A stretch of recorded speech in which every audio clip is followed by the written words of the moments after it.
ધ્રોલ નગરપાલિકામાં રવિવારે મતગણતરીની પ્રક્રિયા પૂર્ણ થયા બાદ આજે સવારે 9 વાગ્યાથી એસડીએમ કચેરી ખાતે ધ્રોલ નગરપાલિકા માટે મતગણતરીની પ્રક્રિયા હાથ ધરવામાં આવી હતી, જેમાં પરિણામના અંતે ભાજપને 15, કોંગ્રેસને 8 અને અપક્ષને 1 બેઠક વિજેતા થતાં ભાજપ દ્વારા નગરપાલિકા પર વિજય મેળવવામાં આવ્યો છે, જેની ધ્રોલ એસડીએમે વિગતો આપી હતી. તો ધ્રોલ નગરપાલિકા 2025ની ચૂંટણી આજે કાઉન્ટિંગના દિવસ હતા. આજ કાઉન્ટિંગ પૂરી થઈ ગઈ છે.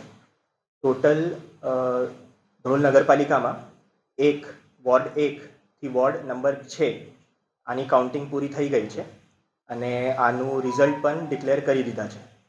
ટોટલ આ ઉપર 24 સીટ છે અને 24 સીટ પૈકી 15 સીટ બીજેપી, 8 સીટ કોંગ્રેસ અને 1 सीट ऊपर इंडिपेंडेंट उम्मीदवार विजय तरीके जाहिर कर दिया है.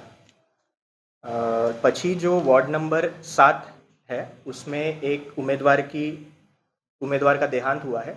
उसके वजह से उसकी चुटनी की तारीख फरी स्टेट इलेक्शन कमीशन ने डिक्लेयर कर दी है.